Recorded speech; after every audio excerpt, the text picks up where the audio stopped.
നാളെ ഇതിനെപ്പറ്റി എന്ത് വന്നാലും ഇപ്പോ ഞാൻ ഫെയിലർ ആണെങ്കിലും അത് എന്റെ തീരുമാനമാണ്, എന്റെ മാത്രം തീരുമാനമാണ്.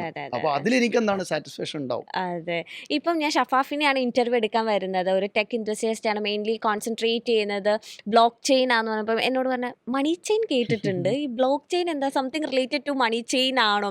അപ്പോൾ എനിക്ക് തോന്നി ഓക്കെ, അത് നല്ലൊരു ക്വസ്റ്റ്യൻ ആണല്ലോ. കാരണം ചിലവർക്ക് ഈ ബ്ലോക്ക് ചെയിനൊക്കെ നമ്മുടെ എല്ലാവരും മനസ്സിലായി എന്താ മണി ചെയിൻ, കാരണം അങ്ങനെയൊക്കെ ഒരുപാട് ചെയിൻ ഇതുണ്ട്. വരുന്നോണ്ടാണ് അതെ സിമിലാരിറ്റി അതെ വരുന്നത്. ചെയിൻ വരുന്നോണ്ട് block chain money chain. So അങ്ങനെ എന്തെങ്കിലും അങ്ങനെ വരുന്ന അപ്രോച്ച് ചെയ്യുന്ന ആൾക്കാർക്കും അങ്ങനെ ഡൗട്ട് ഉണ്ടോ? ഓ ലൈക്ക് പിന്നെ എല്ലാവർക്കും പേടിയാണ്. അതെ, ഈ മണി ചെയിൻ പോലത്തെ ആണോ? Actually block chain money chain എന്തെങ്കിലും എന്തെങ്കിലും സിമിലാരിറ്റീസ് ഉണ്ടോ? പിന്നെ ആ, പിന്നെ രാഹുൽ വലിയ വ്യത്യാസമില്ല. കാരണം മണി ചെയിൻ എന്ന് പറയുന്നത് ഇന്ത്യയിൽ ബാൻ ചെയ്തൊരു സ്കീമാണ്, അതെ ഓൺ സ്കീമാണത്. അതെ ബ്ലോക്ക് ചെയിൻ എന്ന് പറയുന്നത് ലോകത്തിലെ അടുത്തൊരു ടെക്നോളജിയാണ്. ഞാൻ പറഞ്ഞല്ലോ വെബ് 3 വരുന്ന AI റോബോട്ടിക് എന്ന് പറയുന്ന പോലെ തന്നെ, അല്ലെങ്കിൽ മെറ്റാവേഴ്സ് എന്ന് പറയുന്ന പോലെ തന്നെ ദ നെക്സ്റ്റ് വേൾഡ് റൂളിംഗ് ഒരു ഇൻഡസ്ട്രി അല്ലെങ്കിൽ ഒരു ടെക്നോളജിയാണ് ബ്ലോക്ക് ചെയിൻ എന്ന് പറയുന്നത്. ഓക്കെ അതിന്റെ ചെയിൻ മാത്രമാണ് മറ്റേതിൽ പോയിട്ടുള്ളൂ. അതെ ബ്ലോക്ക് എന്ന് പറയുന്ന സാധനം ഇപ്പോഴും അവിടെ ഉണ്ട്.